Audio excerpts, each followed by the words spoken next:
वो जो मुरली का नाद है, वेणु नाद तो हो ही रहा है, सुनाई क्यों नहीं पड़ता? क्योंकि भीतर शोर बहुत है। आप हम सब यहां पर चर्चा कर रहे हैं, किंचित कोई और स्वर आपके कान में पड़े, आपका ध्यान विषय से हट जाएगा। हमारा तो हट जाता है।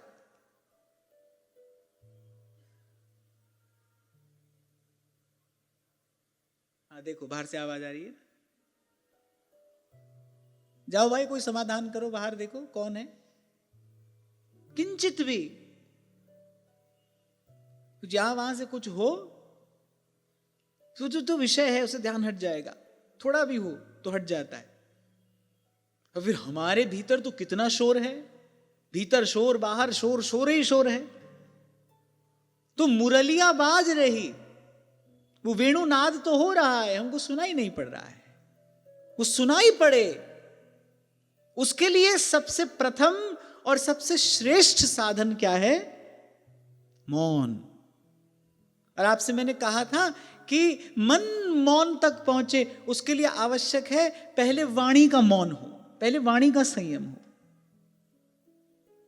अच्छा, ये बात हमने सब भगवत प्राप्त महापुरुषों के जीवन में बिल्कुल समान रूप से देखी।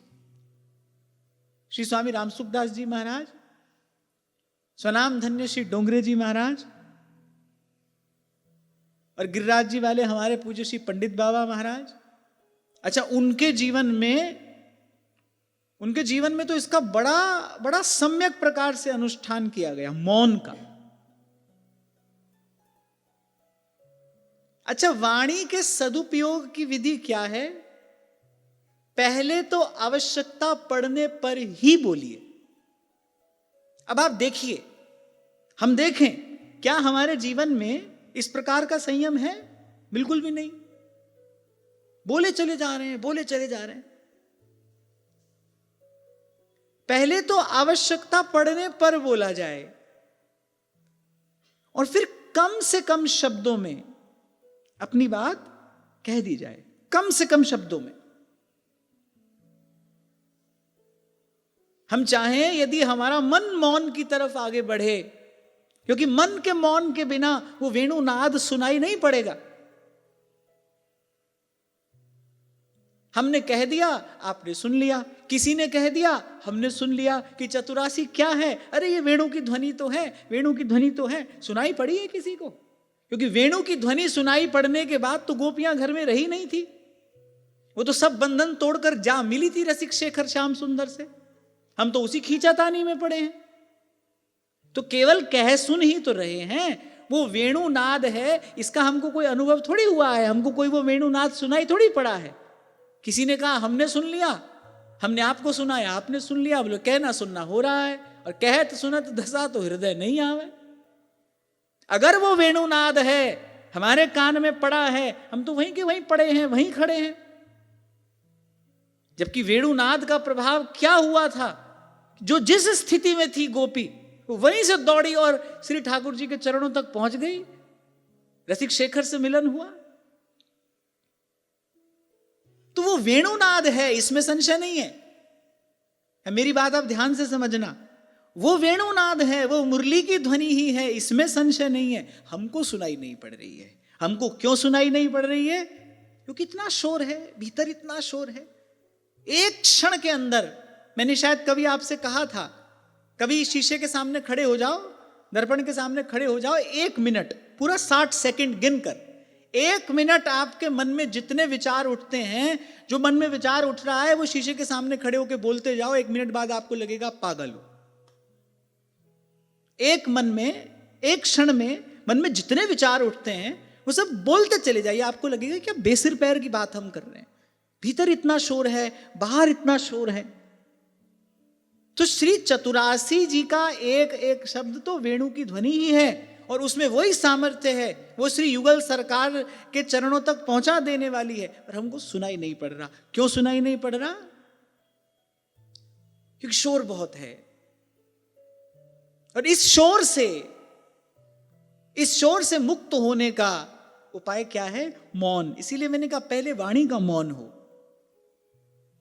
पहले वाणी का मौन हो। जब आवश्यकता हो तब बोलिए, ना हो तो ना बोलिए। मैं आपसे उस दिन कह रहा था ना, ये तो अब ट्रेंड हो गया ना। माइक लगाओ, बढ़िया आयोजन करो, कोई नहीं करा रहा है तो अपने से करो। फिर कोई सुनने वाला नहीं आ रहा है तो बस भर भर कर लेकर आओ, जैसे नेता लोग अपनी रैली में लेकर जाते हैं, ऐसे लेकर आओ और सुनाओ। पहले ऐसा नहीं था।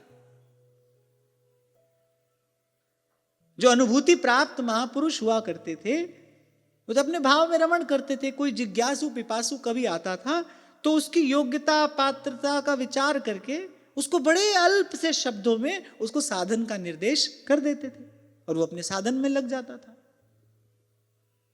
मैं उस दिन शंभू जी से यही बात कर रहा था, ऐसा कहीं हमने पढ़ा नहीं कि श्री सुखदेव जी महाराज ने एक बार भागवत कही, एक तो गंगा किनारे भागवत हुई, फिर उनको लगा कि भाई अब दूसरी कथा कहाँ होगी, तीसरी कहाँ होगी, एक बार हो गई, फिर उसके बाद उससे पहले जैसे थे, फिर उसके बाद अपने अपने भाव में रमण कर रहे हैं, अपने साधन में लगे हैं। थोड़ा सा पीछे आप चले जाओ, ये तो ऐतिहासिक तथ्य मैं आपको कह रहा हूं, कोई भाव जगत की बात नहीं कह रहा हूं, ये तो ऐतिहासिक तथ्य है।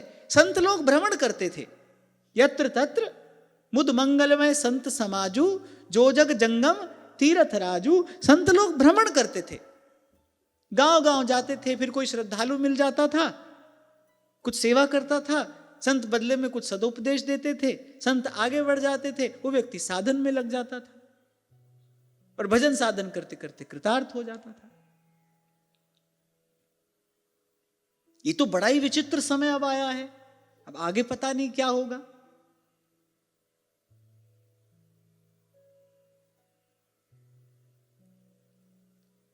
तो वाणी का सदुपयोग, यदि उस अनहद नाद का श्रवण करना है जिससे मन पहुंचता है प्रभु के चरणों में, यदि उस अनहद नाद का श्रवण करना है तो सबसे पहले नारद जी ने बात कही है। अच्छा, ये बात मैं नहीं कह रहा हूं, नारद जी कह रहे हैं। पहले हम किस प्रकार आराधना करते हैं उनकी,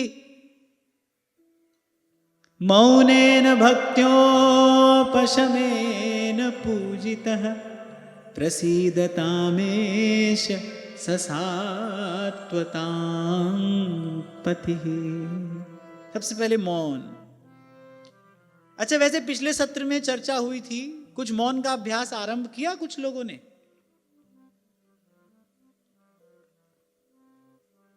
किया?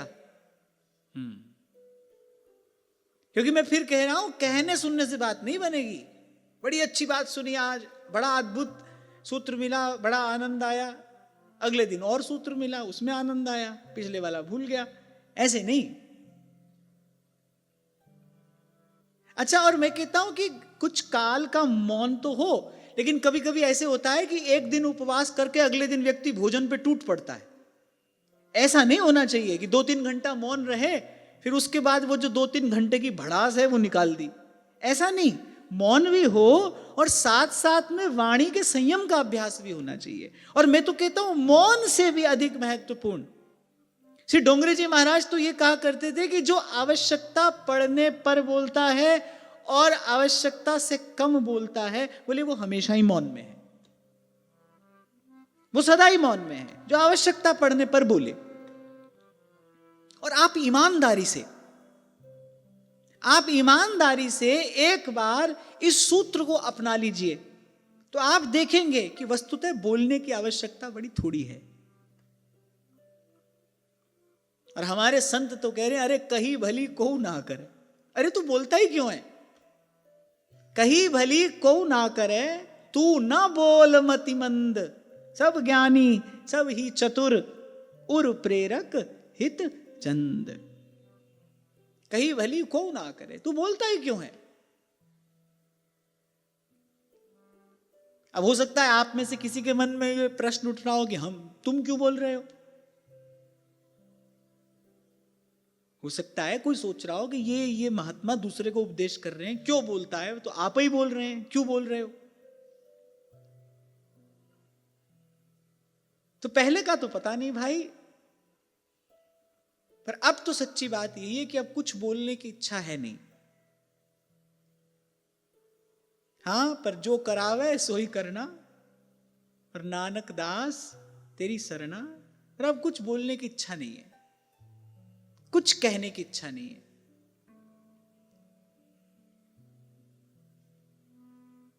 और बहुत अधिक सुनने की भी इच्छा नहीं है।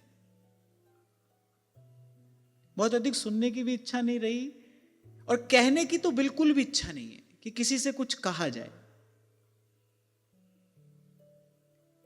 कार्य प्रभु ने आरंभ कराया है, ऐसा लगता है प्रभु पूर्ण कराएंगे। फिर मैं आपको अपने मन की स्थिति बता रहा हूं कि वो जैसे बोलने की अब इच्छा नहीं।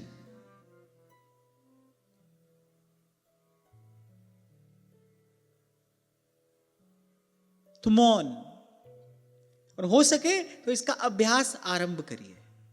और मौन के साथ साथ, मौन से भी अधिक महत्वपूर्ण है वाणी का संयम, वाणी का सदुपयोग।